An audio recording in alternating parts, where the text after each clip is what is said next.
This is the stuff dreams are made of. I'm writer-collector Ryan Condal. And I'm writer-collector Dave Mandel, and we are so excited. First time ever, we are broadcasting live from the Star Wars Celebration show at the Excel Center in London. We're here right above the floor. It's spectacular. It's a Star Wars extravaganza here at Celebration, and this is our first live show ever from the floor of a place. It's pretty cool. We want to thank Lucasfilm, by the way. We should get that out right at the top. Thank you for having Our new us. sponsor. Yeah. So pretty fantastic. As you can hear from the crowd noise, obviously, it's really, it's a buzz. Yeah. Really, really incredible. Hopefully they don't interrupt us and all our fans and stuff, but no, pretty incredible. So obviously that's the big what's new in props, but I do have one other thing I wanted to sort of take a moment, if you have a moment, Ryan. Yes. Okay? I have a moment, Dave. Lovely. On For Instagram, you, Dave, I always have. Thank you.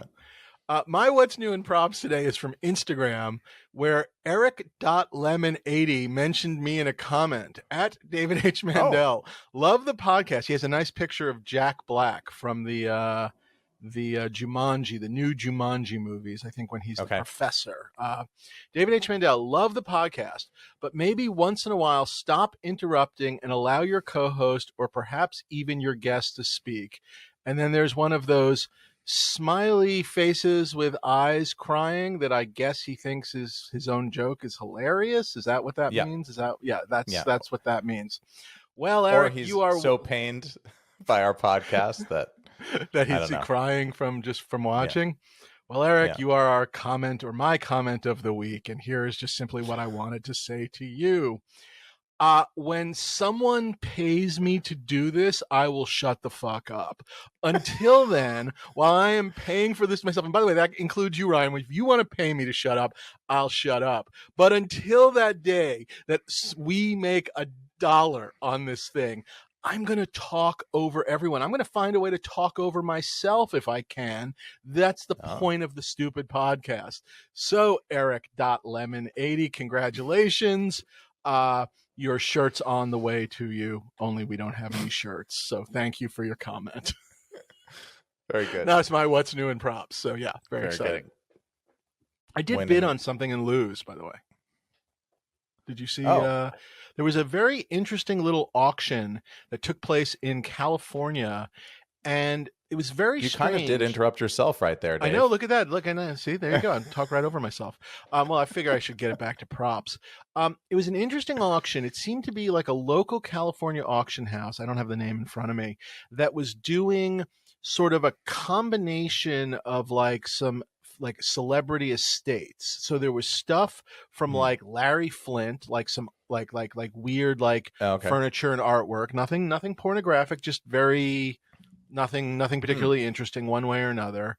There was some other older actress that there was nothing much, but then they had stuff from the estate of Louise Fletcher, Nurse Ratched, from the One Flew Over the Cuckoo's Nest movie. And among the things she had a bound version of a first draft of Cuckoos. She had a bound draft that looked like it had been given to her by the producers of the final draft of Cuckoo. There wasn't much in terms of notes. There were little scribbles here and there, but they were put together in a really nice package with there were photos, and it looked like maybe even there were call sheets or schedules in there too. They looked really nice.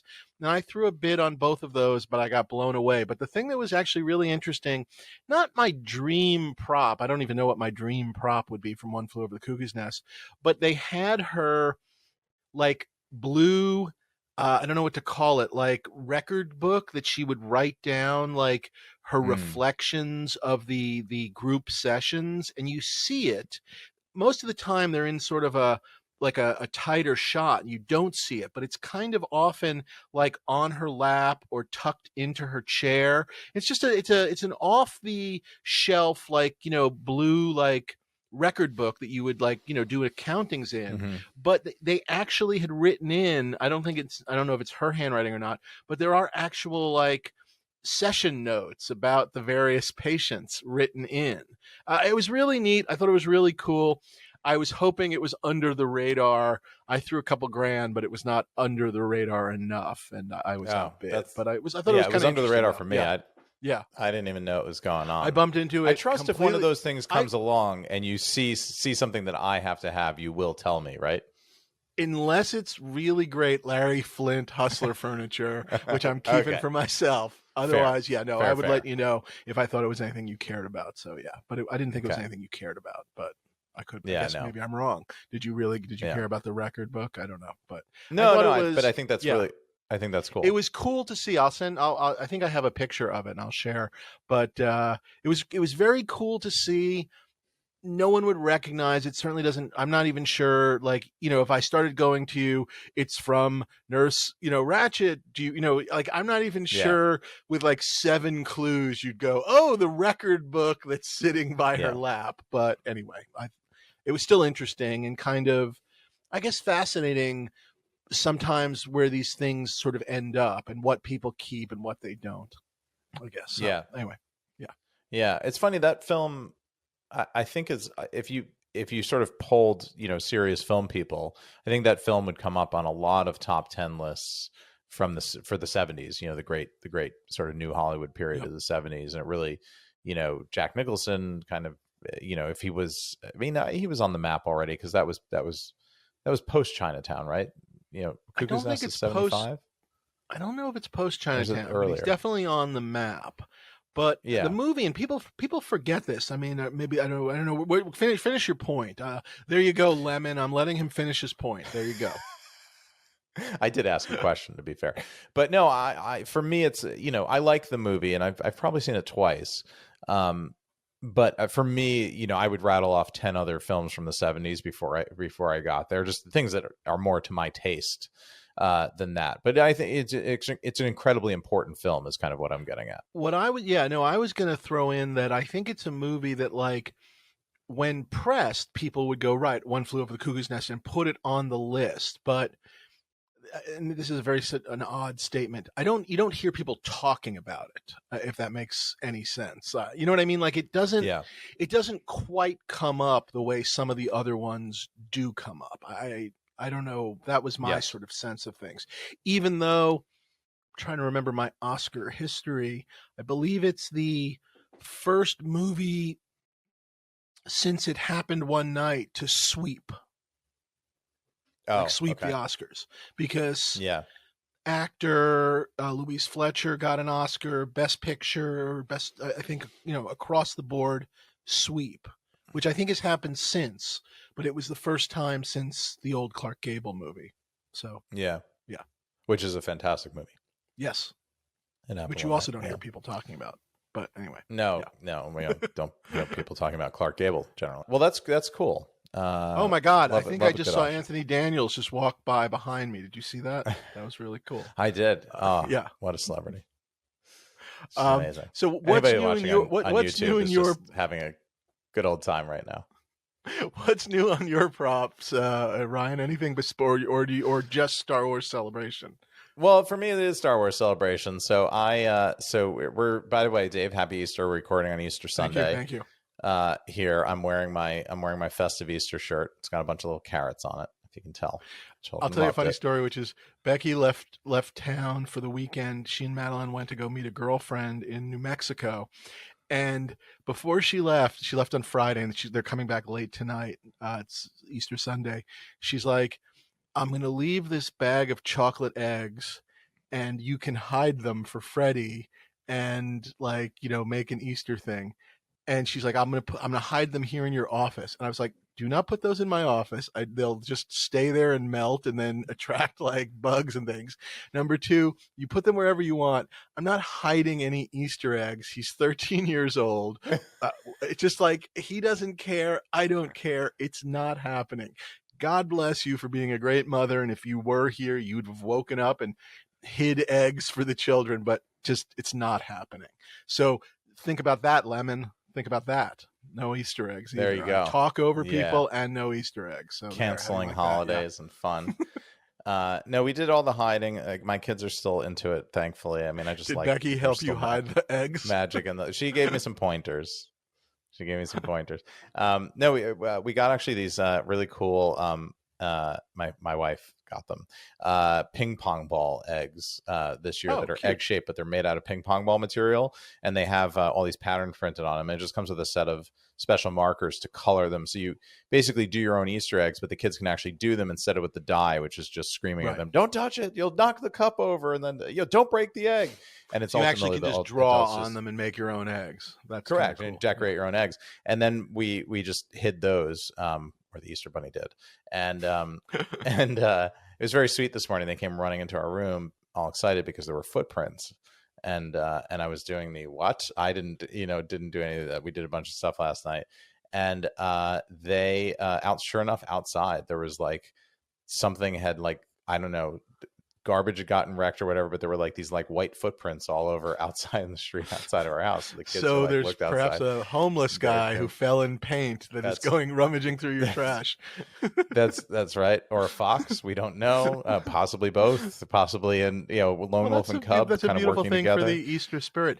In my Yeah. mind, I think of the UK as maybe going for it more with Easter and like hats and things, or is that an illusion? Definitely, yeah, definitely, but more the austere kind of Easter as a Oh, day of as remembrance a kind of true holiday. religious holiday. It doesn't feel like America turns everything into into pastels and consumerism and parties. It definitely Easter is a thing out here, but it's like it's very British in the way that it's like one chocolate bunny for the child sort of thing, and everybody's off, and it's a 4-day weekend. Good Friday, they love their bank holidays. Good Friday and Easter Monday are both bank holidays. Everybody leaves Oh, town, so wow. London was empty this weekend. We took the kids to the theater. It was great. It's just like a beautiful. We actually had the first nice spring weekend since or the first nice weekend since October here, and yeah, walked around the city, and it wasn't insanely crowded the way it has been Nice. the last couple of weeks. So it was nice. So, but I would definitely say it's like the religious version of Easter, whereas I feel Oh, I like in guess the I was U.S. it's sort thinking of big hats and purple outfits and things. I don't know. I yeah, there guess I thought definitely more is of that, but that I think part of it's it. like Okay. it's church going kind of Gotcha. stuff. That makes sense. I think Um, it's like that. But there is but a yeah, it was nice, and Abbey Road was choked this weekend with people out for photo for ops at the Beatles crosswalk, pictures. which Uh-huh.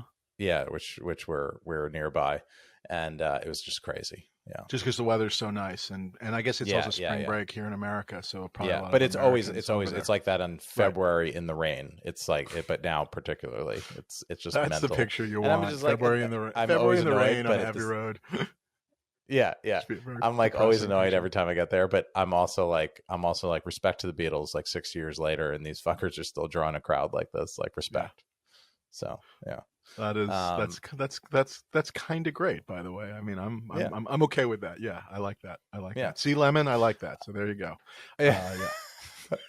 Just dedicate the episode to. So yeah, and speaking of festivities in London, it is Star Wars Celebration. And we should point out there are still tickets available for tomorrow on Monday. So come on That's down right. and say hi. So definitely we're Yeah, here on the floor. yeah. We'll be here all day tomorrow broadcasting some other stuff. So come on down, please. Well, I walked around the floor all day yesterday, Friday actually, Friday, and it was interesting. I went to Celebration in Chicago, which was, I think that was the last Celebration, right? Because COVID sort of killed everything else. I was at a Chicago one, and I have Or I saw you there there. was right. No, there There was was one another. here. There was one here last spring that was down in Anaheim, and Oh, okay. you had already vacated the I've unmoosed. states, Okay. and it was the Okay. first for me. It was the first show I'd actually been to in the COVID era, and you had to like register and you show your vaccination and all of that kind of stuff. Mm-hmm. And then it was supposed to be mask required, and I wore my mask, but nobody was wearing a mask. It was maskless. And as memory goes, I even did a panel. Well, I did except a prop stormtrooper panel. masks. Well, yeah, but I did a prop panel with all the, with our sort of our usual gang of guest stars: Stephen Lane, Brandon Allinger, Gus Lopez was on the panel. Brandon, I want to say, had COVID, so he sort of felt like he didn't need to wear a mask. I can't speak for everybody else, but after that show, I'm pretty sure Gus had COVID, and like everybody came down with COVID. It was very funny. But anyway, that was so. There was one in Anaheim in between, and I was there for a day. Okay. So Yeah, I guess I forgot or neglected that. I was a bit well, that's because we didn't surprised, broadcast live from it like we as we are are right now. now Yeah, here on the floor. Yeah. that's right. Hey, there's a slave Leia. Oh wow, It's a guy. Yeah. that's cool. Um, That is cool. so we, so I really just, it was a social thing. It is a social thing for me coming to see people.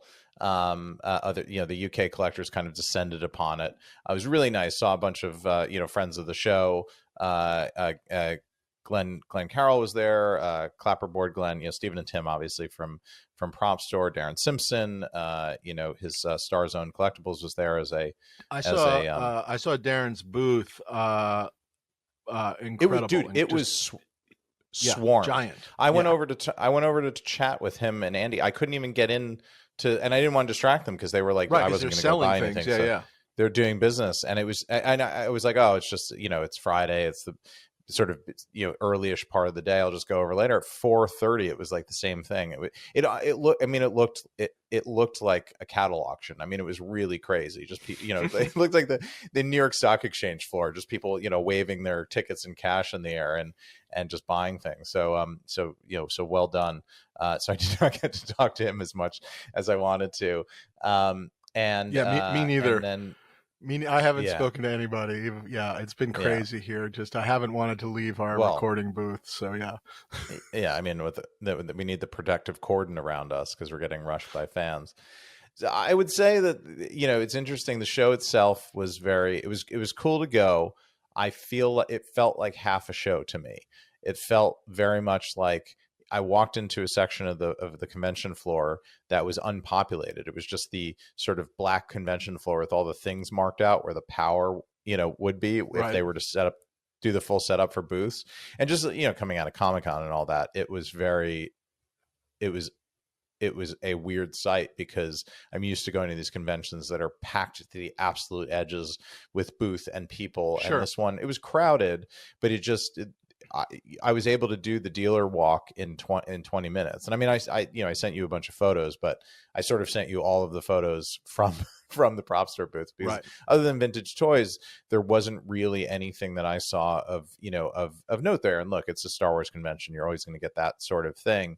But I just felt like it took me 3 hours to walk around the Chicago Con and all these interesting things to see and look at, particularly in the vintage toy world. And I was walking with these vintage toy collectors and they were talking to me about what's interesting here and this and that. And I got to see the famous Belloc figure from the initial Raiders figures. The mailer one.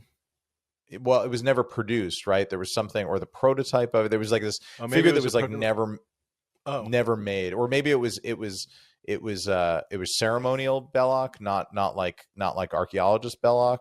So does that ceremonial track? Maybe it's the reverse. It's been a while. I thought ceremonial was the one you could mail away for. No worries. Yeah. And then obviously there were a lot of big announcements at the show, and so I think they're doing all these new Raiders figures. By the way, neither here nor there. Oh, that's cool. Yeah, that's cool. Anyway, I just felt like it was a weird no man's land, and the show was kind of odd. There were a lot of fans there. They were definitely showing trailers and things. They showed the new Ahsoka trailer, which everybody went mental for. And I was standing there looking at it, and these people would come on screen and everybody would go nuts. And I'm like, I don't even know who that is. And then I realized that this is like Star Wars has kind of passed me by. I mean, it's not my generation anymore. They are digging deep at this point, I think, into the old cartoons. Like it's all like those cartoons. Yeah, Clone Wars. So if you weren't watching that, it's all it's all nothing. But yeah, No, and it's, I mean, look, it's cool, and that, you know, Star Trek did the same thing. You know, there were people that hated the Next Generation because it wasn't, you know, Kirk and Spock. And look, I get all that. It wasn't hating it. It was just this weird sort of out of body experience almost, where, you know, there's this rapturous fan response around to these things going on. And like, I know who Ahsoka is, and Rosario Dawson, very cool.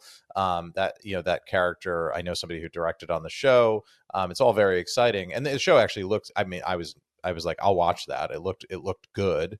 I was just doing I don't know, the fan reactions to these things. I'm like, I felt like, I don't know, I felt like I felt like my mom watching it. Like, who's that? So so that was interesting, and it felt, that's the thing. I felt I was sort of getting a long way around to this. I felt a generational shift going Sure, on but let's at this loop that con. back around here on our big celebration show, because that's really what, if you haven't realized yet, we didn't fly all the way. I didn't fly all the way to London to broadcast live from the show to not make a show about the celebration show. That's right. Do you think the underpopulation is a COVID thing? A shows are expensive in London, and so you're just not perhaps getting people like right now. I mean, spring break travel, we were actually talking about this off air. Spring break travel, which is what it kind of is right now, is Yeah. insane. Flights are insane, hotels are insane. And so obviously before you decide to come from the States and set up a booth over in the UK. I mean, we couldn't have done it if George Lucas hadn't basically said, "Come, we'll fly you out here." I mean, we So said no. He insisted. He really twisted our arms yeah, no, I mean, I really did not want to be here. I mean, I've not, but here we are. It's great. Yeah. But no, I aggressively. guess I'm wondering, is it a cost thing, or is it a show thing? Because I've always found that while they do have big announcements about these things, you know, they've never gone, out of their way to they've, there's like traveling prop exhibits, but they've never quite like, they, in the old days, some of the early celebrations, they did things like they had like, treasures from the Lucasfilm archive. That they don't do that kind of a thing anymore. Maybe you get a costume or two, but you know what I mean? Like they don't, I don't know, they Yeah, no, don't there was bend none of over. that. Yeah, they don't bend over backwards to give you a lot. So is this just, it is a new generation and it's a smaller generation? I mean, again, I don't have an answer. I'm just sort of raising a question.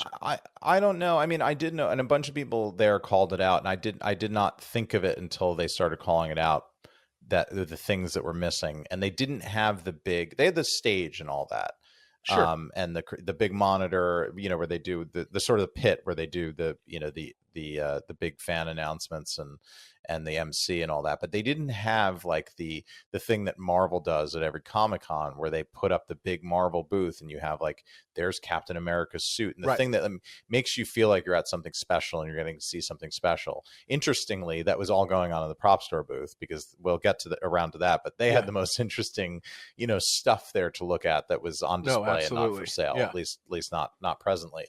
So the other thing that I did was, I wonder if like most of those dealers are actually US based dealers, and for all of your reasons, it just did not make sense for them to pack up, I am pallets full definitely of aware stuff, of ship it some overseas. US based dealers that made the trip. I know like wonderful toy seller Billy Galaxy was there, and I think he Mm, shared a booth with someone.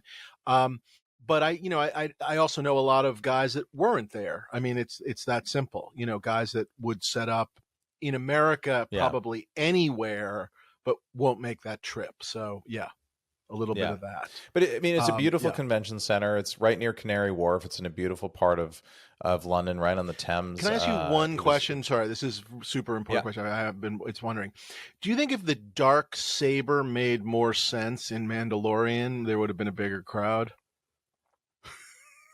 uh, I think so.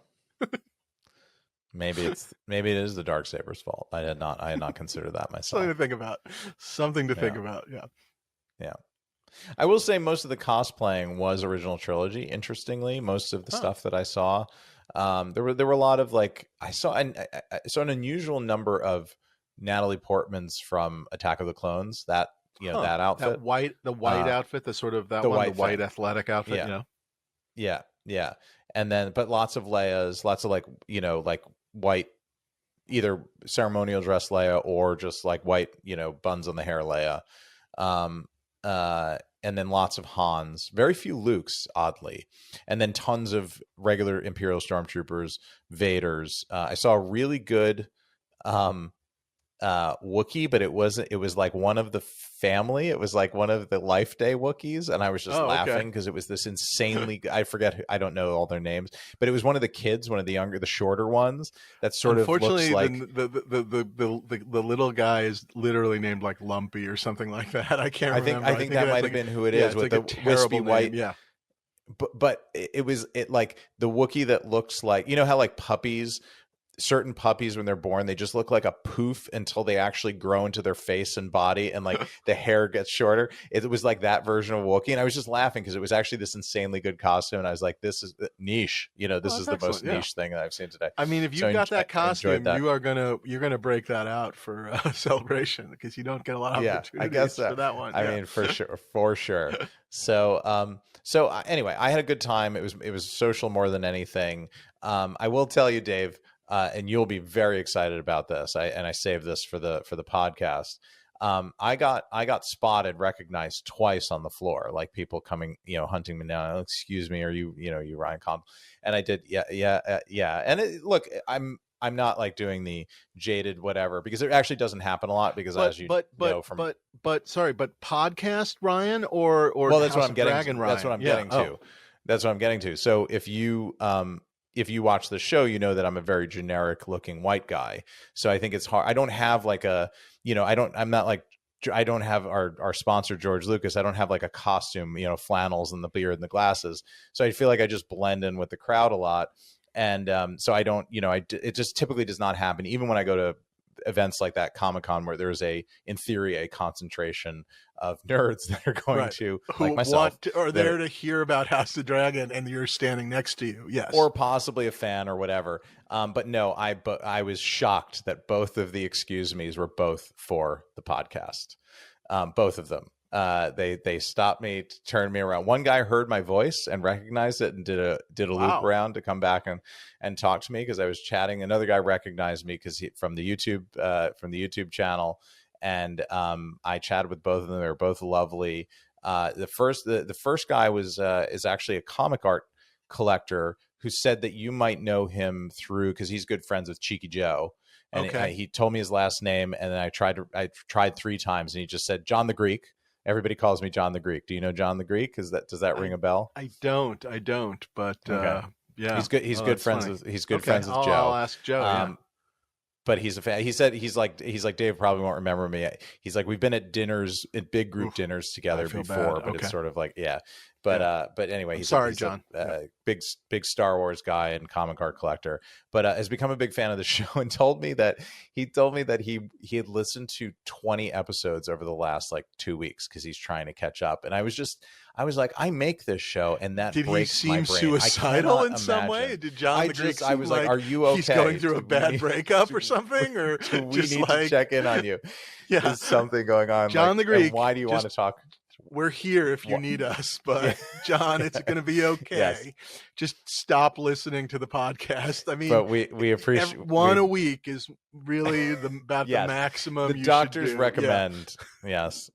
But 2 if you have to, but really don't want to push it more than 2 episodes of Stuff Dreams Are Made of a week. Really, seriously. But it was a fascinating conversation, because he is not a prop collector. He's been toying with it, and he told me that he's been listening to us because to him, he said there's no resource that you can go to anywhere where you can learn about this stuff. It's just sort of, you're expected to just dive in and then learn about it, or go talk to the auction houses and all that. And because he feels like he's not in the community, so to speak, it's like, who do you go to talk to? So he has relied a lot on listening to us. He was, rattling terms off, screen used and stunt and hero and screen matched and sorting through it and how many were made and whatever. And as a comic art collector, he both got it, but it also broke his brain, because there's the cover and there's that Right. interior page, and there's like one, and that's all you have to worry Right. about. And the 7 of them, and which one was used and which Yeah. one wasn't. Yeah. It's definitely a Yeah. different way Yeah. of And going. fakes Yeah. and replicas and blah, Right. blah, blah, blah.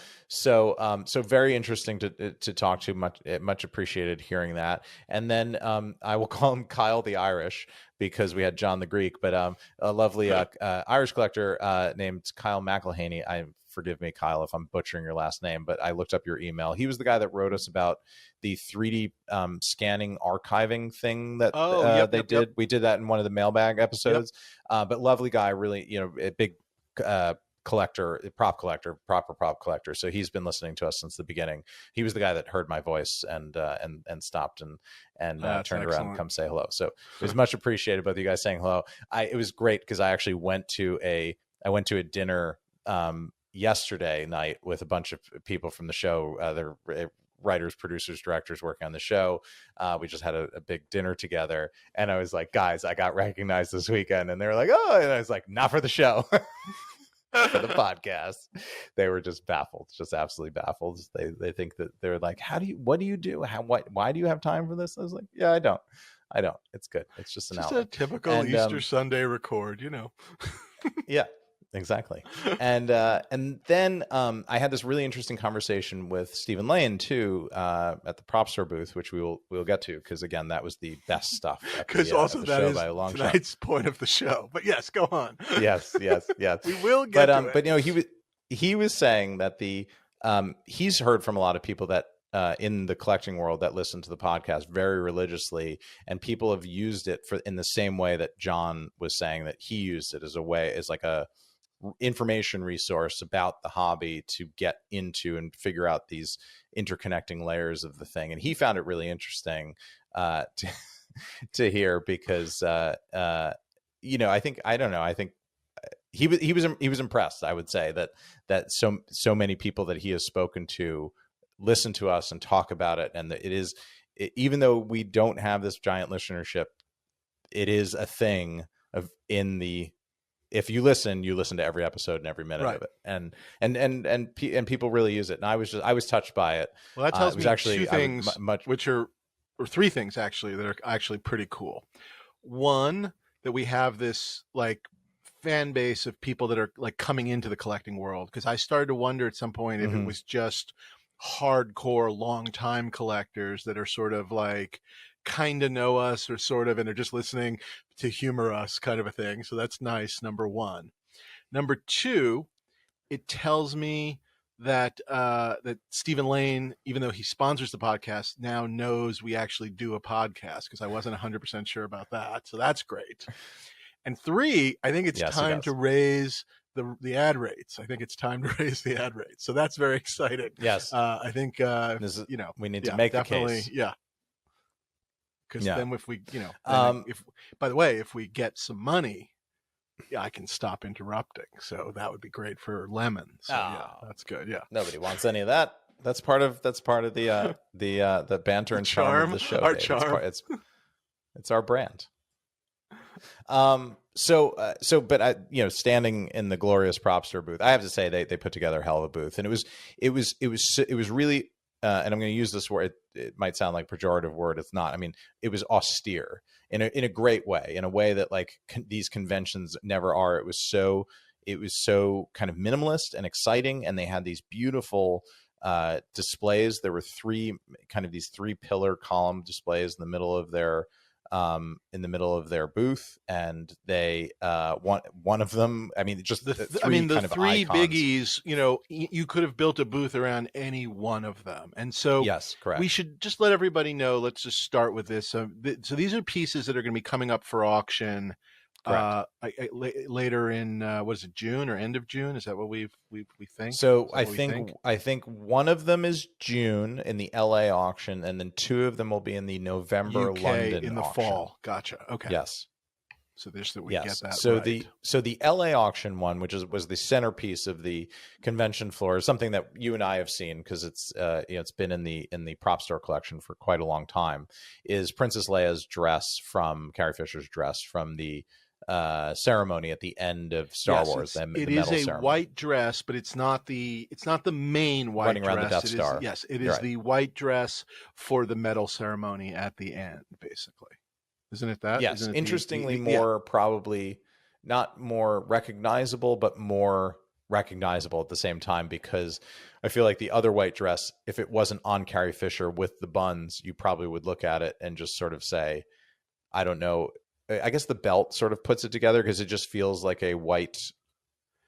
I feel like you might think it's It like doesn't have a a distinct nun's, form to it. like a white nun's Yeah, habit or something. But still, yeah, it is obviously what it is. But this was correct, a correct. spectacular find that the Propstore found at this point now It's many amazing. years ago, Yeah. and now it's finally coming up for sale. It's it's pretty damn special. I mean, Princess Leia first movie. I mean, I don't know where to start. I don't know where to stop. It's pretty Well, and damn it's incredible. Yeah. wonderfully sympathetically restored because it had a bit of stuff, and also displayed in such a way. They had one of the museums here in London, work on Yeah, it really does the look like if it were in a like the museum Victoria and piece. Albert Museum, this is Yeah. how you would display it. Yep. Yes.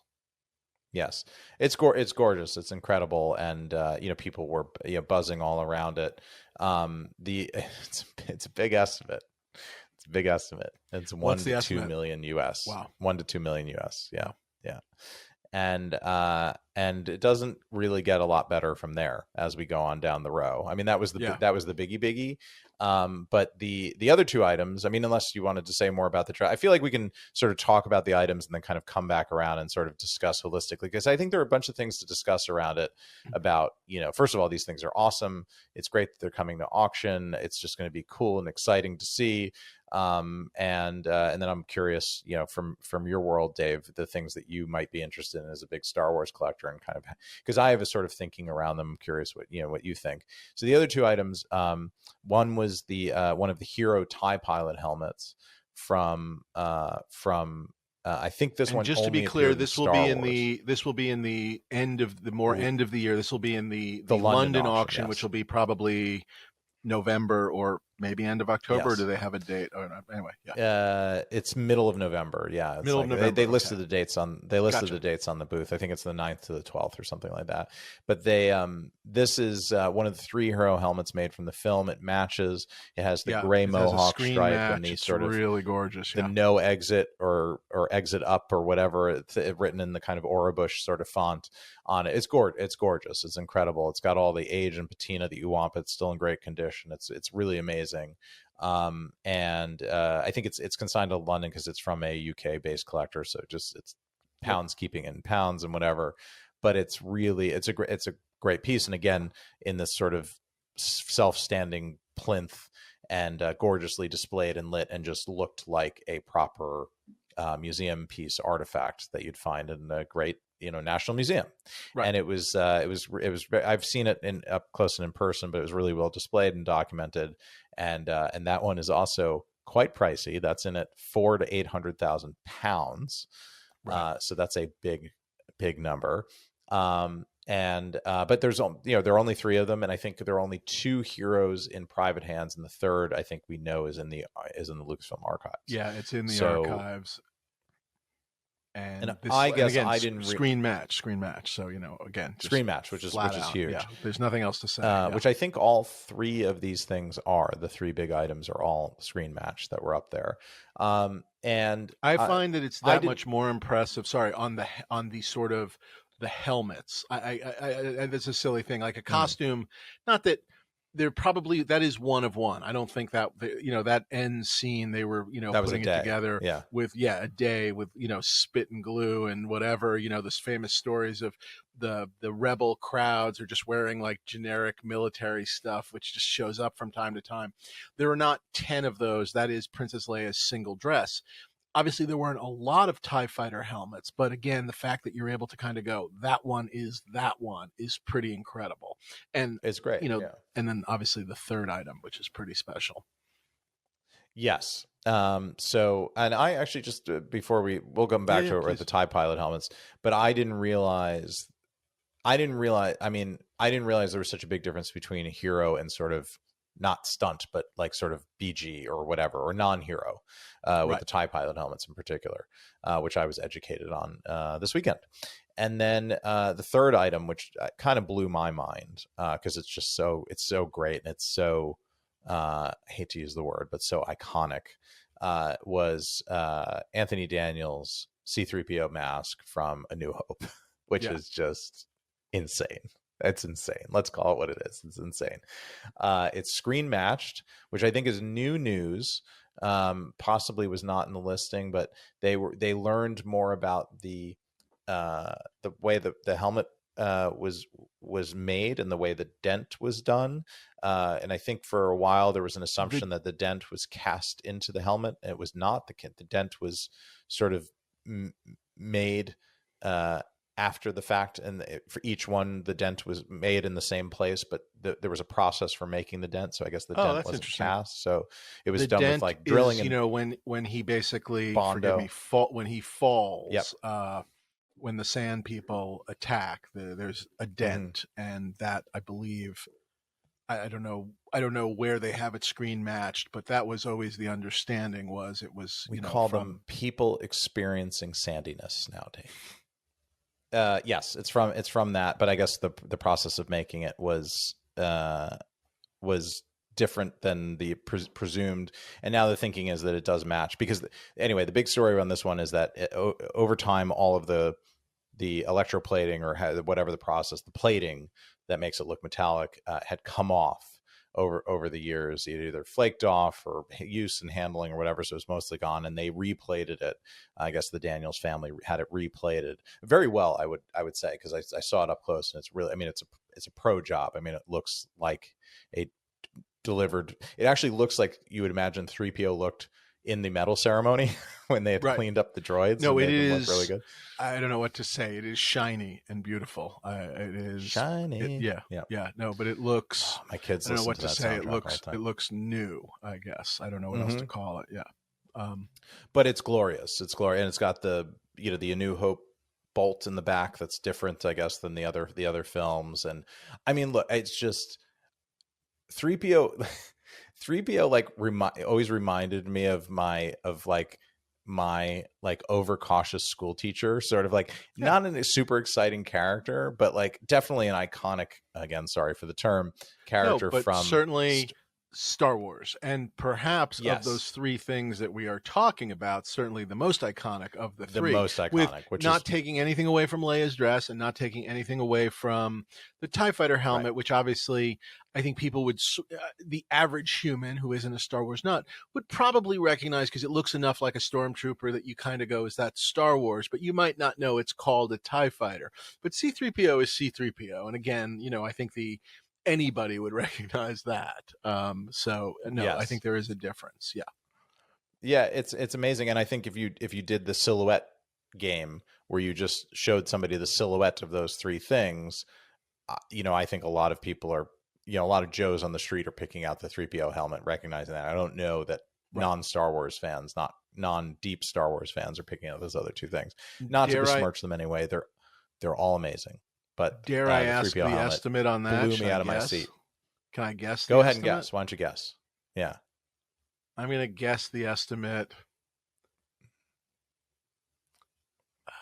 3 to 5 million. I don't know. I'm making it up. I'm just making up Oh, no. numbers. It's Oh, it's 500,000 to 1 million. really? Yeah. What was the Leia? 1 to 2 million. I'm not sure I agree with that. I'll go on the I record. tend to I agree. will. I will Yeah. go on the record right now. C3PO is going to sell for way more than Leia. I mean, or more than Leia. I don't know about way more, but it's going to go for more than Leia. That Yeah. estimate is nuts. So, Well, do, I do think you it's think low. Leia I will mean, I don't think sell? it's I don't think it matters. I don't know. That's really high for Leia. Don't get me wrong. It's beautiful. It seems high to me for what it is. I I, love it. Yeah. I have this experience standing in front of that Leia dress that I did not have in front of the other two. The experience of standing in front of the Leia dress is, this is amazing. This is from one of my favorite films of all time, and it's like, this belongs in a museum. Like, there's just something about that it felt like the Lucasfilm archive should have that or buy it Right. or whatever. And But it's you like, weren't it's sitting like, there thinking, can I figure out a way what to do I get sell? this? How do I Yeah. make, how do I Right. make what, what's, how much faith do I have in my future earnings in my career? Right. Yeah. I wasn't, Are we but I was going doing on that. Are we going on strike? Yeah, Are they going to shut down that's right. House of the Dragon? Yeah. Right. That's right. And I was doing that looking at the other two, quite honestly. Very much The so, particularly the 3PO. all three of them are incredible. I just that seems high. I don't know what to say. But I mean, it's not a no. It's just that the Leia seems high and the C3PO seems low. I guess if they're just covering their bases, obviously you just want to get, you want to make sure it doesn't somehow sell for $6. But I think C3PO is going to go higher. I will now tell this story. Have I told this story on the show? Which is, I've spoke with Anthony Daniels about, 20 years ago, back in my Seinfeld days. So like in the late 90s. Have I told Oh, this wow. story on the show? No, not to me. I mean, I've never heard the story. Yeah, So. okay. I'll see if I still have pictures. I got put. You in haven't touch with interrupted me with this story before, Dave. No, now today. Well, wait. Start to tell me something about like one of your kids or something. Hold on a second. Yeah, go ahead. No, I got a story. Interesting. It's Anthony Daniels. So when I was, sort of somewhat early-ish in my prop collecting, but at that point I'd had a couple of things. I got put in touch with Anthony Daniels. Boy, it's been a really, really, really long time. I want to say, I think I've got some sort of an introduction, maybe from Steve Sansweet. It's been a long while. I think it was maybe Steve Sansweet, or at least an address somehow. And I wrote him, and I, made it very real and official. I have to admit, and sorry if this sounds like a real asshole move, but I did it on Seinfeld stationery because I did not. I love it. I did not want him thinking I was just a. I don't know what to say. I did not. I was trying to make it clear that I was a real person, a real buyer with, I guess, means, for lack of a better word. I mean, you know what I mean. And not a crazy insane fan. Yes. You're an insane, unhinged fan with a good job. That's what you're trying to sell. Yes, to him. Exactly. But at least, a certain level of competency and really not a serial killer, I think, was really the vibe I was going for. Like, I'm not That's going what you're going. I'm not going to kill you and attempt to wear your skin, Anthony Daniels, which, by the way, let's be honest, he's a very skinny, thin guy. I'm not sure I would have been able to wear his skin, but so be it. I didn't. Did you include that in the letter? Was that part of your? It was a PS. It was like, of I course couldn't even wear your skin. I couldn't even begin to murder you and skin you because I couldn't fit into your skin. So don't worry, my friend.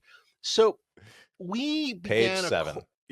We began a correspondence. We went back and forth a little bit, and it was so funny because it was I think all by mail. I mean, honestly, it was all by like great. actual mail. And at some point or another, he told me about the helmet that we're talking about now. I believe also on display, there was one other display at Propstore that had some other Anthony Daniels things. I think there's like a script, there's some photos, there's hands, I believe feet. Various hands and feet. Exactly. Yeah. And he told me about. Actually, interestingly, he had his sides from when he had to learn Ewok, which I thought was a really cool. Oh, that's very cool. Like his personal Ewok like pages someone from Return of the Jedi. had like they created that language and he had to learn the it. phonetic. That's excellent. Yeah, which I just loved. Yeah. Anyway, sorry. Cool. Go ahead. No, I mean, I love that kind of stuff. He did not mention the sides. So again, feet, hands, the helmet. And if I remember correctly, and I hope I'm not saying anything out of turn, I'm assuming all of these things will eventually be up for auction, or maybe are up for auction. When they burned the full-size model of the, or destroyed the full-size model of the Millennium Falcon, I guess he just pulled some pieces off of it and had those too, just from the interior, or maybe I don't even remember where they were from, but just pieces of the Millennium Falcon before the full size one was destroyed, basically, which was kind of cool also. And what I'll say, at the time, he had not yet the helmet had definitely lost its luster, and he was talking about getting it replated, electroplated. Is that the proper term for it, or replated? Yeah, However, I actually whatever. don't Yeah. know what Okay. the process Yeah, I'm was. not. Yeah, I know there's something with electrons that shinied, bonds it to it. Yeah, reshinied. reshinified. And I There have you to go. be honest with you, and it's the one thing I am going to say.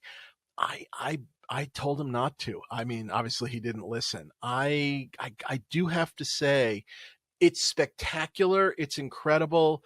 It doesn't bother me, but I would have liked it more if it was not. That's the honest answer. It doesn't bother me, but I think I liked it more when it wasn't done. So that's my I tend to one agree. odd comment. Yes, I feel I tend to like agree. post, I mean, again, it's, where is that line between restoration and and I don't know, whatever. But you know what I mean? It's a little over Yeah. restored, I guess, for my taste. Um, anyway, we went back and forth, and at the time, and it was what it was. He was. I'm not sure how much he was ever truly interested in selling, and it was always very lovely back and forth. When there was discussion of selling, there was sort of an element of the idea of like somehow buying it all. At which point I began to try and see if I could find people to sort of like, hey, are you in for a hand? Are you in for a foot? It was sort of like, I'll buy the helmet. Do you want a hand? Do you want a foot? It was a very funny and odd thing, because at the time, I did not, number one, I did not know a lot of collectors. Let me start with that. It was definitely still early in my time. I obviously, we didn't know each other, but I hadn't really met a lot of the guys that I now know.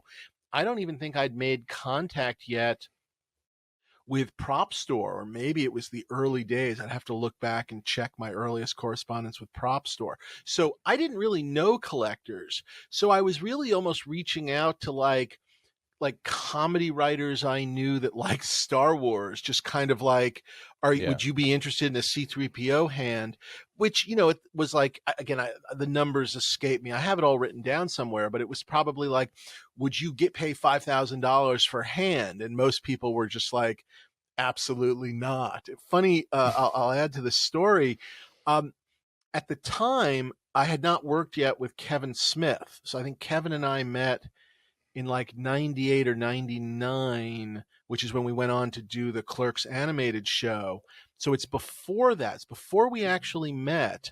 But we had originally, when we eventually did meet, part of how we met was we shared an agent at the time, a guy named Phil Raskin, who is still one of my agents, and I think still his, but I'm not sure about that.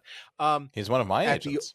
Oh, that's right. There you go. At the old, what was Endeavor and is now WME. WME. Not the point of the story. And I reached out to Phil, knowing that Kevin was a big Star Wars fan, to basically say, can you ask your client, would he be interested in like a hand or a foot, again, for like, 5K or whatever it was. And he had zero interest in it. He was like, I would never spend that kind of money on like on a prop. I don't even know if he remembers that story. One day we're going to get him on and we'll ask him if he even remembers that. But anyway, That's great. Yeah. he had no interest. He had no interest. And the truth of the matter was, again, I don't know how serious he ever really was. And I can sit here and I could look back and go, how did I not get that done? But I don't know. It never quite felt like we were getting anywhere. And certainly the notion of that I had to buy it all was a non-starter for me at the time. Again, in hindsight, of course I should have bought it all. I mean, I could sit here and kick myself all day. You But moron. yeah, exactly. But it at the time, again, what props were, it all seemed very significant, and it seemed like money I would never spend, blah, blah, blah, blah, blah, blah, blah. Anyway, Yeah. it is what it is. But I definitely have photos and things, which I'll try and find. And like I said, I had this very wonderful little correspondence with, Anthony Daniels, who I was a, big fan of. And that was very nice.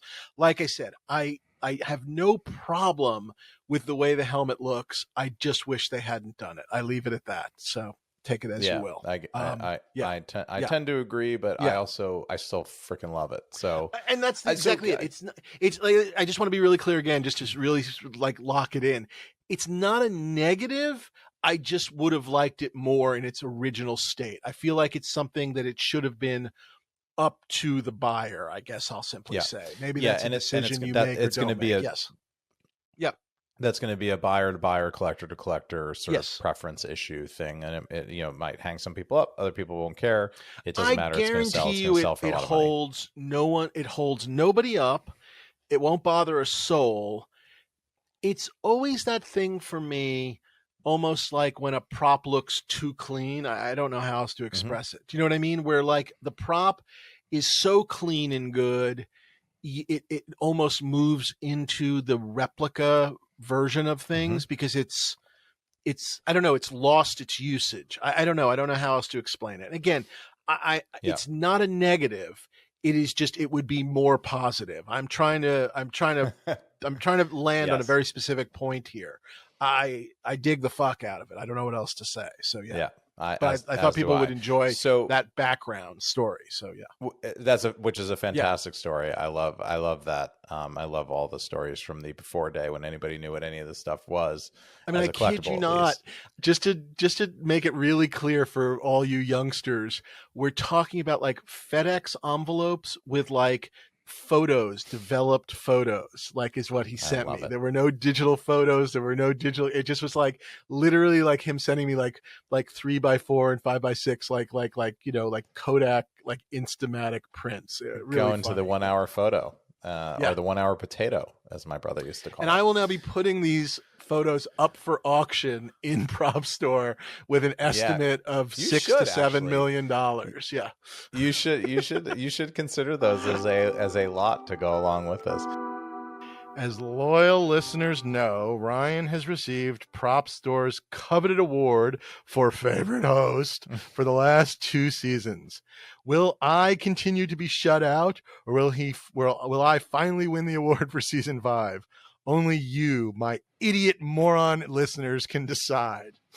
In order to cast your votes, go to propstore.com and make a purchase from the Buy Now section of the Propstore website using a Dave10 code or something else discount code, which also entitles you to 10% off your entire Buy Now order. Isn't voting and charging people money illegal in the United States of America? But anyway, go there, use your Dave10 code or some other code, and trying to get us I think it'll be pretty great. Yeah.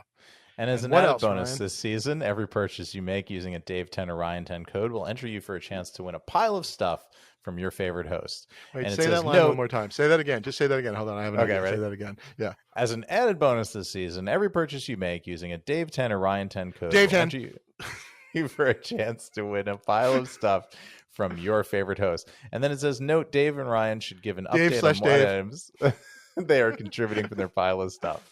I don't really have an update. I have been digging through. I have House of the Dragon crew hats from season 1 and season 2. We have a new hat for season 2. Oh, fantastic! I have the Coin of the Realm, which we had made as a kind of giveaway thing. So they are the real coins as made for the show, but we also made ones that. Yeah, it's the exact same coin. Not screen used, correct, but used as a crew gift. Yep. Yes, right. As a here you go giveaway. I have those. I have signed making of books, and I also have old Colony crew gifts. I have the hats from season 2, which are very cool. The red hat. It's a red hat, haha. And we have the survival backpack from season 3, which was pretty cool. So I will have a box of that stuff at the very least for you guys, and I'll try to find something else. Possibly to toss in there as well. All right, I like that. I got a couple of things. Yeah, I got a couple of things I found. So I think I still have a White House Plumbers jacket. The size will not be what you want, but I think I have a size. You will get a jacket of an indeterminate size because I am down to like my last 3 of them or something like that. So you will get a White House Plumbers jacket. I actually have it's not the screen used one, but I have a newspaper that was made that was for an insert shot. I have extras of those, like with some headlines and articles on it. So I'll give you one of those. It's like the backup. So it's an actual screen used thing. And then we had a scene. I can't give away the scene because it's a big spoiler, but Mm. there was a handout in the scene. So there's lots of these handouts, and I have a bunch of those, and I'll put one of the handouts in in the pile. So it's a screen used prop that is in a scene that it's hard. I don't want to ruin it. So, but just know there's an actual screen used prop. And then I am going to randomly give you something from my condo that was not hurt in the flood. Just randomly something that I am trying to get rid of that I don't think I can sell. So that's the Great. criteria of that. A random I love it. selection from my condo that I don't think I can sell, but I have it for you. So you'll get that as well. That's what I found so far. Oh, and you know what? One more.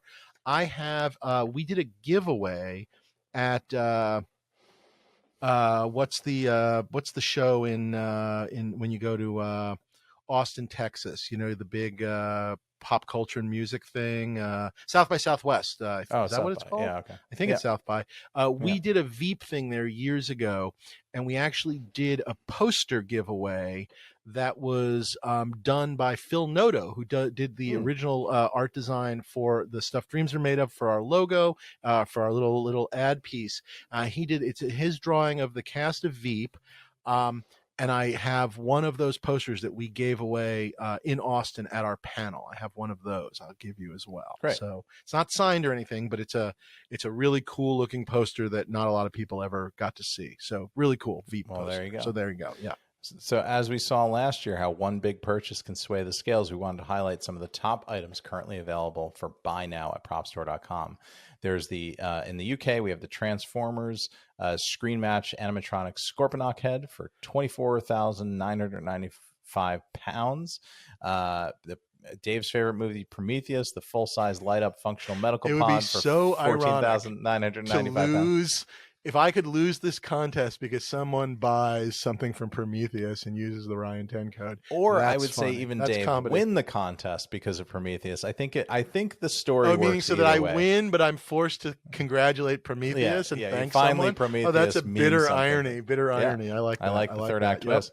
And also a Rogue One Star Wars story, Bodhi Rook, one of Riz Ahmed's exhibition costume displays for £12,995. And then the top valued U.S. items available, Mad Max Fury Road and Morton Joe's Fleet Buggy for $14,995. I'm actually looking at this. I'm wondering if I have to go in there and use the Ryan 10 code for myself. A Terminator 2 Judgment Day paperwork archive, including script, storyboards, and multiple production documents. That seems like quite a thing there. That's actually really cool. That's a healthy price, I will say. It's a big price. I wonder what's in there, but it's $11,495. 10% off, though, after I use my Ryan 10 code. And then from Marvel's Daredevil, Elektra's battle costume with stunt size for just about $10,000. So there you go. There are over 5,000 buy now items on the site, which you can choose with new items added every day. And Dave, every day, by the way, new items to put your Ryan 10 code on. It's just so great. Yeah. And while you're perusing Propstore's buy now offerings at propstore.com, don't forget to order your printed catalog for the U.S. online collectible poster auction, which is coming to a close on May 17th and 18th, 2023. It's an amazing auction with over 1,000 rare and vintage posters. Bid now. I don't think you can use the code on the catalog, but you can buy the catalog while you're buying your screen-matched Scorponok head from Transformers. Yeah. I am going to buy the Scorponok head for myself just to try and beat you, and then I'll be putting it in the next auction. I'll buy it for $24,000, then I'll put it in auction and hopefully sell it for $15,000. Do better there. Really great. Yeah, because that's how good that piece is. Yeah. But you have a 3PO head. Well, it's a very funny thing about you? both of these two items. Like let's hold the dress over here for a second. Right. I'm in a very sort of interesting position, which is I actually have basically I have the faceplate. If you think about C-3PO, it's two pieces. It's the faceplate, and then there's the back of the head. That's how it kind of went on him.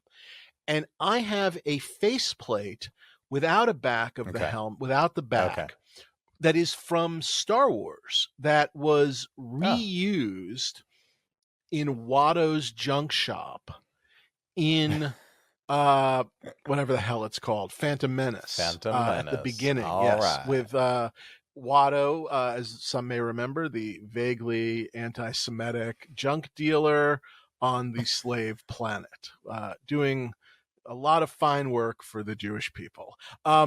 Anyway, as crazy as it sounds, when they see C3PO sort of lifeless body sort of sitting in the junkyard, um, instead of making a new one, I guess they decided to save $7, and they went, I guess, into the archives and pulled out an actual C3PO helmet, popped Okay. the eyes out because they put in the different sort of early eyes from Phantom Menace. And again, you got to look at these things, and we'll put pictures up about everything, and used that. But it screen matches, and over the years, I was able to. I think I have told this story. I was able to do a set So it of matches trade. to A New Hope. Yes, it matches to New Okay. Hope. And but Cool. again, no back plate. But if I'm framing it, if it's sort of, if you can imagine it like on display, unless you start to get around it, if you're kind of in front of it, Yeah. you can't tell that there isn't a back plate. Am I making sense? And I Yeah. Yeah. have That it, makes a lot of sense. and I have two A New Hope hands, C3PO hands as well. So the display that I, of Hmm. course, have never built was always going to be sort of the two hands like this and the helmet kind of a little bit above it. And I started to say, and I've told this story, I have subsequently done a trade, actually with Gus Lopez, to get his extra set of C3PO eyes. So the job is I still need to pop out the quote unquote Phantom Menace eyes that are in it, Okay. put the old eyes back in, and then I think there's a piece around the lips that are like a lip piece that's missing as well that I've never seen, but that's okay. And obviously there's no back plate. So I'm in a very Okay. strange position, which is what I have is pretty damn great. I don't know how else to say It that. is If I great. say Yeah. so myself, I think it's pretty incredible. And I love it. And I don't even know if I went to, again, I think this one's going to go crazy. And even if Hmm. I tried to buy it and then sell mine, I'm not sure there's an equivalence because of the Anthony Daniels of it all Yeah. and the Yeah. completedness. And maybe, dare I say, even the fact that it is replated, that I don't know, crazy billionaires may love the way it looks in particular. Like I said, I like it, but they may love it. Do you know what I mean? Because it just looks perfect. And it is Perfect. perfect. Yeah. It looks perfect. And So what's the plating yeah, status of yours? Forgive me because I don't have it I've in my just head. sort of, there's plating still on it, but you certainly wouldn't, I would be hard pressed to tell you whether they further distressed it or didn't distress it, or if they replated it back for use in the Mm. movie and then distressed it down. I couldn't tell you. It just looks worn to me, but in a good Is way. there a back plate Yes. out there to be had to Not make that it I've whole? ever seen or heard of specifically, but Okay. that doesn't mean there is or isn't. And I Yeah. guess what I guess I would wonder about, not specifically with the one that Anthony Daniels has, because obviously that's a perfect fit together, but arguably, I guess it's also possible that, who knows, backplates were mixed up, and maybe maybe there's a backplate on a different front. Again, I don't know enough to answer that question. So I'm in this very sort of strange, unique position, which is I think it's incredible. When I was talking to Anthony Daniels, I didn't have the piece I currently have. Of course I will be watching it. However, I don't know. You know what I mean? Like I don't know. What's your read on it? I got to show you. I don't think you've seen mine lately, but it's Not pretty lately. good No, unto itself. Yeah, yeah, I can picture it in the case and all that. I do recall it. And I was thinking of it when I saw yeah, yours, and I didn't know over the years because it's been a while since I've yeah. been in the presence of your collection. But I didn't know whether you had augmented, added to anything over the years or anything Like like I said, that? I have the eyes and haven't added them, and I also have one of the like a neck piece that I believe there's a neck piece, an Anthony Daniels neck piece in the collection as well that's being sold that was in the other case. It's a very sort of Okay. it's almost just a flat rounded thing that kind of went around the neck somewhere that I managed to pick up in an auction at some point thinking, well, perhaps someday I'll find, you know what I mean? Like someday, if I Yeah. ever find the back, I'll just start piecing it all together. But anyway, Yeah. I love it. I mean, I absolutely, really, absolutely, at absolutely. some point, I want to get, I have this great Stormtrooper helmet, which you can probably see behind me, which I love. I have a Stormtrooper blaster from Return of the Jedi. It's a hero I love, and I love them both. And if that's all I ever have from Star Wars, so be it. I would love at some point to have an iconic Yeah. Star Wars piece, a hero character, Yep. and Vader, great. A Han Solo piece, even better. But are those things even possible? Will those things ever come up? It's not the Leia dress for me. No insult to the Leia dress. And I was surprised standing there looking at 3PO how much it leapt out to me and how much I was thinking about it, because I would I think have no normally doubt. if you'd Yeah. stopped me on Tuesday of this week and said, "Hey, C3PO," I'd been like, "Yeah, okay, Right. there's about 30 other things that are better." No. I But mean, it you just see it in the works. I don't know. There's pictures. It's incredible. Yeah, it's incredible. yeah, I get it. I get it. I get it. Like I said, for me, yeah. it is this strange thing. Like in a vacuum of if I didn't have what I have, I think I'm super interested in it. Maybe probably the most of the three items, but I don't know. Mm. I just, I'm being honest. It's a strange sort of thing. Is it better than mine? Yeah. I mean, I don't know what else to say. I think it is. Obviously it's complete and I mean, all of that I kind would of guess it's stuff. Yeah. better than everybody's, Yeah, right? I mean, exactly. it has. So it's Yeah. not, that ain't it. It's just, is it, I don't know, is it better enough? And by the way, Is it and better this enough? is, Yeah. yeah. And this is, I will simply say, And also, this is, to fairness to you, yeah, you have other things that are better. Whereas for me, that would instantly be no, probably the best piece in my entire absolutely. collection. But I can go the other way too, which is to say, I have incredible stuff. And if I somehow could upgrade what I had, it would be another incredible piece. I mean, I know that sounds very, very sort of assholey thing. It is what it is.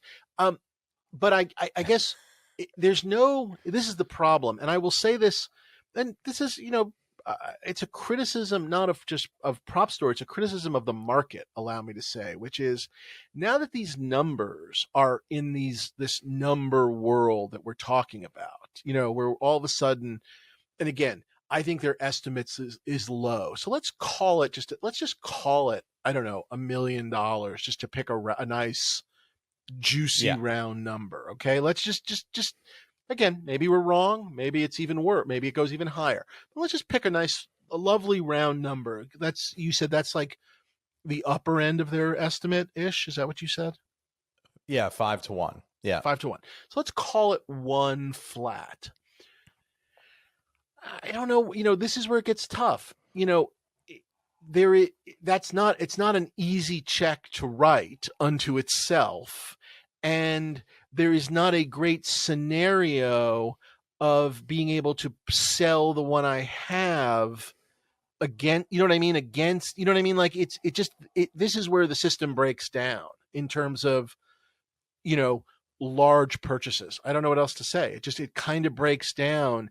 And Yeah. yes, there's time payments and all of those things, but it's a vicious ticking clock on a $1 million plus item. I will simply say, and that is Yeah. that is modern prop collecting. I don't know what else to say. Yeah. There Not are, for everybody, yeah, but yes, yes, at our level, yes. yes.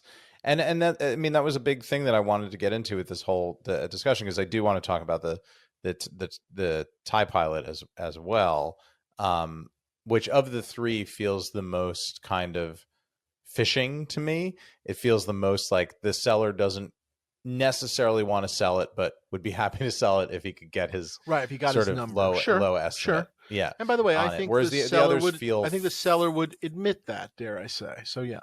Yes. Maybe not on camera, but yeah. Well, he's right there. Let's call him up. Let's call him up Come to on the over booth. here. Are we still doing the live thing? Are we still on that? I think people can But tell how live we are. Yeah.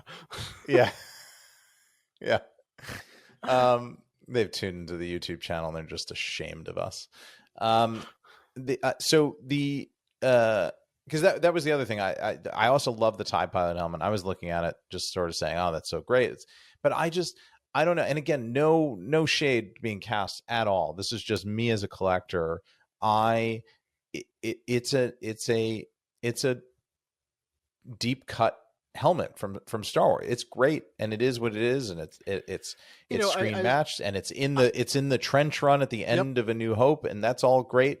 I'm for the money, not doing apples to apples. I'm just saying, for the money that I spent on my existing Star Wars collection, I would rather have those two very recognizable pieces than try to sell them to upgrade to something less recognizable, if that makes sense to you. No, I completely get that. And obviously, again, it's what you are looking for. And again, God bless you for your disciplined approach, because, there's the version of, well, I need the C-3PO and the TIE Fighter and the Leia, so there's that version too. Yeah. I'm it's funny, again, sort of a similar boat with the C-3PO, which is to say, I don't have a Netflix deal, Dave. I have an HBO deal. I don't have a Netflix deal. I'm not even sure that Netflix has a Netflix deal. Yeah. I have a TIE Fighter helmet in my collection as well. Yes, that a wonderful screen one. matches, but not to Star Wars, not to Star Wars. Oh, I didn't realize that. Okay, I believe yes. So Jedi. No, it does not have the gray, the Mohawk. Yes, exactly. Yeah. And I love it. And again, it is great. And I do think this is a cool upgrade. Again, I don't necessarily know if I can pull that off, the move off. No, you're nuts. You're nuts. Don't do that. Don't go down that road. But I want to. So focus on other things. Somebody would like to buy mine for a really high number, please reach out to the show. Lemon, put your money where your mouth is. I'll stop interrupting if you buy my TIE Fighter. Interrupt Dave's bank account and buy his. But it is that funny thing of so yours matches. Wait. Yours matches to Jedi. Or I believe Empire? so. I believe Jedi. I gotta look. The screen match actually. Okay. A guy we should have on. There's this TIE Fighter guy, who's on. Forgive me. He's all over Facebook, and he matched it for me without me asking him to. He matched it for me against my will. I'm sorry. Yeah. Again, I just want to. I love Star Wars fandom so much that there is. It's not Star Wars helmet guy. There's an actual TIE Fighter guy. Yeah, he's TIE Fighter guy. I love it.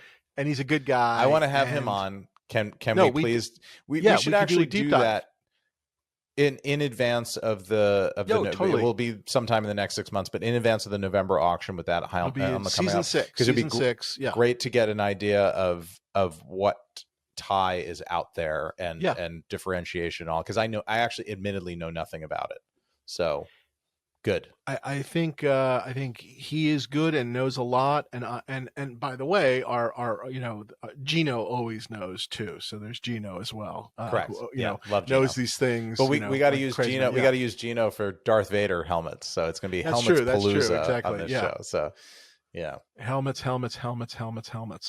So anyway, it is what it is. Again, it was a sort of a strange, sort of funny situation where two arguably earth-shattering major pieces, and obviously one perhaps more earth-shattering than the other, and I actually have versions of both, and I have very strange mixed emotions about both. It's funny, just kind of funny. I love my co-host, everybody. Just adore him.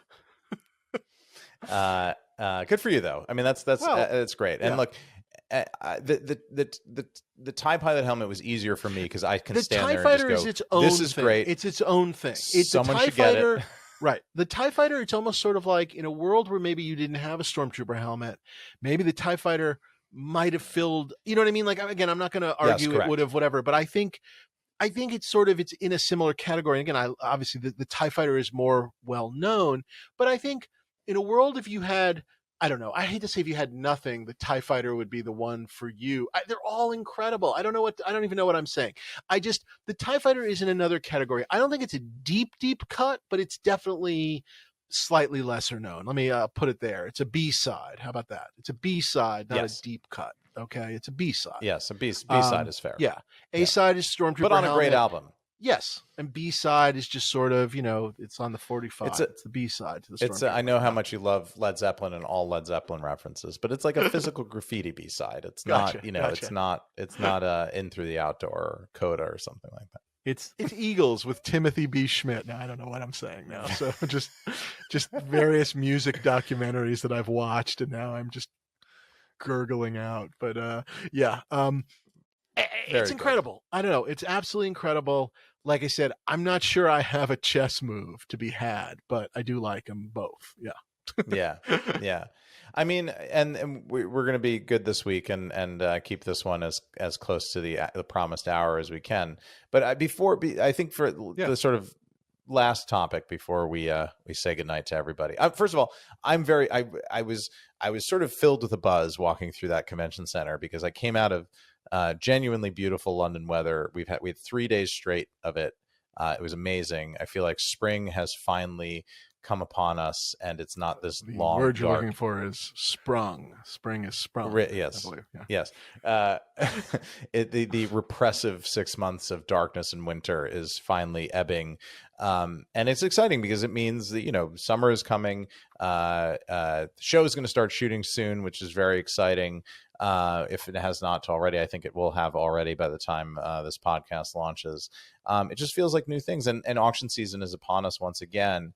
And I know there's a bunch of exciting stuff coming up this summer, some things that we know that we haven't been able to talk about yet. This, by the way, though, I feel like it's one of the first times for Propstore where they've like sort of let us in. I mean, and not just us, the world in on something for the fall auction this early. I mean, I think it makes Well, Steven said it was specifically because of the profile of the piece and the chance to get the connection that they got at Celebration. And I will tell you, I don't think these people are all bidders, but that booth was swarmed like the Abbey Road Studios crosswalk. No, absolutely. But by the way, it does speak to the show, which is to say, if you're doing a Star Wars show and no one brings any costumes because they don't actually, whether it's, and again, we can argue, well, George Lucas owns the older archives and Disney has the newer archives, but I don't know. Look, we've been here in our podcast booth. We haven't walked the whole floor, but it sounds like there was not a big Mandalorian wardrobe display. There was not nothing. I don't know. Nothing. Exactly. So in that world, and now we are speaking to what these shows are, thank God Propstore was there, but I guess it almost becomes like part of the celebration experience is I'm going to go by much like I would at a like one of those myth and magic tours. I'm going to take my picture in front of the C-3PO helmet the way I would in a museum, a traveling exhibit. And none of these people are bidders, but they should be thanking Propstore for breaking the stuff out because it just doesn't sound like there were things like that should be a part of every one of these shows. There should always be like a museum or an archive of some sort, and it shouldn't just be up to Propstore. That's a show criticism. So anyway, just to officialize it, and that's what I felt like. To me, it felt like one of those unaffiliated Star Trek cons that I used to go to all the time in the 90s, where it was just like, here's a bunch of Star Trek fans throwing a con. It's Kirk is not there. William Shatner is not there, but maybe Ensign whatever is there signing autographs, and it's not. But you're certainly not seeing the model of the Enterprise at the No, you're not. Although a lot of those Star Wars shows that you're talking about were relatively pretty cheap to go to, which Celebration is not. Yes. And I will simply say this, and again, maybe it's going to get us thrown off the floor here. But look, I think this speaks to Dave. I'm ready to go. I think this speaks to the Celebration shows, and I felt this way for a long time, which is to say, these shows keep going because the fans keep buying tickets. When fans don't buy tickets, the shows will either go away or they will change. And I do think there have been years in the past where maybe, I don't know, they felt like, well, we've got to bring Lucas out because it's just like tickets are not good this year or whatever it is. But I guess there's a little element, and I've always said this and always felt this, there's an element of, on the one hand, God bless Star Wars fans for like coming together and like the toy guys. put on all these like collecting panels, whatever, and goddamn, like Gus and Chris Georgoulias, they and other guys who I'm not naming, they go to town putting stuff together, and it's fantastic and it's interesting. It's the part of the show that I really like, and the room sales at night where people are like in hallways, like that's where like really cool toy stuff is getting done. I love all of it, but the fact that the fans are forced to do all of these things because the show itself does the bare minimum, and self-hating Star Wars fans basically continue to just go, yeah, it's fine that you're not doing much for us. It's okay. We'll take care of the scheduling. I don't know. That's my great sort of pet peeve with Star Wars fans and these shows. I do think we deserve better as fans. We deserve a better show. There just needs to be a certain base requirement of who's at the show, whether it's autograph stuff and whatnot. And then there should be like archive stuff and cool costumes. And if it's not going to be there, then figure out a way to get people to bring stuff. I mean, you could put something together. I don't know. You could have talked to maybe even Propstore, give them more space, free space, and tell them to build a museum. There's a way to do it that I am not the biggest fan of these shows. And they're going to come kick us out now. Great. I'm sorry, everyone. Oh, great. I'm getting roughed up. Here we go. This is how it happens. But anyway, I don't know. Maybe this is it. I guess we got to pack up, Ryan, and kind of call it quits. Roswell. Yeah. Roswell. Yeah. People have a right to the truth. Yes, I would tend, specifically having been to this one, I would tend to agree. But the thing that I wanted to close on was just the prices. And look, I mean, we're guilty of it. We've been inching up beyond our comfort level for many years now. I think that's part of collecting. But it felt, in standing there this weekend, I was like, we're in a whole new galaxy now in terms of what this stuff costs. And I mean, 5 years ago, the idea of a 7-figure piece that wasn't the Ruby Slippers or the Maltese Falcon was unthinkable. I mean, maybe if you had said, oh, the studio scale Millennium Falcon is coming up, you would have said, oh, $1 million. But not for these, and no offense to these three items. $2 million and $3 million or whatever. And again, these estimates or whatever, they're not all that high. But again, it is a completely different world. And I don't have. But what do you feel about it? Yeah. What does it make you feel? I mean, and do you think it's going north and north and north? Do you think that there's a scary point where you hit the peak of the market, and then, as we talked about on our previous show about 80 years of pop culture, does it take a sad turn? I'm not worried about Star Wars going away. I mean, no matter what I think of, whatever new shows or new movies they make or whatever, I'm not particularly worried. I feel like Star Wars is Casablanca. I feel like we're going to still be talking about. So I'm not worried about Wizard the 80 years thing. Yeah, exactly. I'm not worried about the 80 years in any way, shape, or form. I will certainly tell you, I do worry a lot about the notion of buying something for $1 million and that it will truly be worth, quote unquote, more in the future, let alone, I don't know. Again, I'm not saying it's going to go away, but is everything still going to be worth $1 million? That concerns me. And holding its value. Yes, exactly. Holding its value. And I don't mind, for something I love, I certainly don't mind a little bit of loss because I ain't buying it to sell it. But you do always I always like to think to myself, I think I've said this before, I like to think of myself like, well, if I had to get out of it tomorrow, can I get my money back or something close to it? And I do start to wonder and worry a little bit about that. I mean, I see it in comic art all the time where, and we've seen it, maybe we're not charting it as well. You see it obviously in props where something sells and then it pops up again much too quick and definitely goes down. I see that in comic art a lot where it sells and now it's back up. And it's just like, I don't understand. They would have to make X just to make a profit and then they don't. So I don't really know what's going on.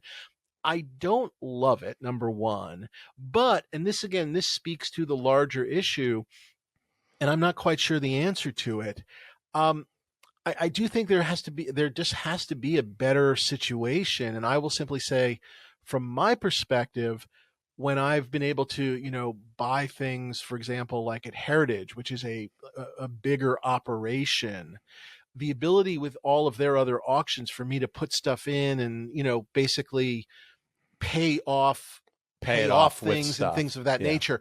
There's just they've got to figure out a financing aspect to this that goes beyond Yeah. 4 months or 6 months, or by the way, maybe even a year. And I don't have the answer. And I'm not talking to Propstore alone. I'm talking to almost all the auction houses in the industry, that the numbers that you're now asking for and requiring are just, there has got to be a way that the flow of, whether it's you fronting the money to the seller and then taking things for your next 3 or 4 auctions. I mean, I don't have the answer. I'm just saying that in a grand, I think if the industry wants those numbers, the industry has to figure out a way to make it a little more easier, because if all of a sudden it's hard, then I'll just put it like this, and I'm not saying it is, look, the guy that beat me for the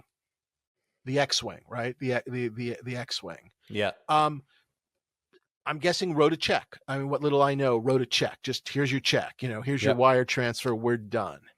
Had I done it, I had already spoken to them about like giving some things and whatever, but I was still going to have to write a pretty big check. But I sort of worked it out, kind of. Again, the number got so much higher than I initially even thought. So I don't really know what would have happened. I'd have figured it out, is the honest answer.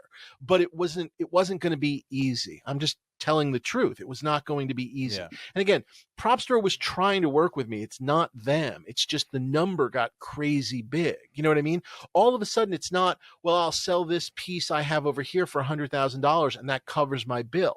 If all of a sudden I sell a piece for $100,000, I still would have owed, $2 million. You know what I mean? Like, these are not digestible numbers. And so, yeah, where I was sort of going with this is sort of like, there just has to be a way, because the honest answer is, if I don't bid on that X-Wing, just to talk about that X-Wing for a second, that thing sells, I think for almost $1 million less. I think there were 2 of us.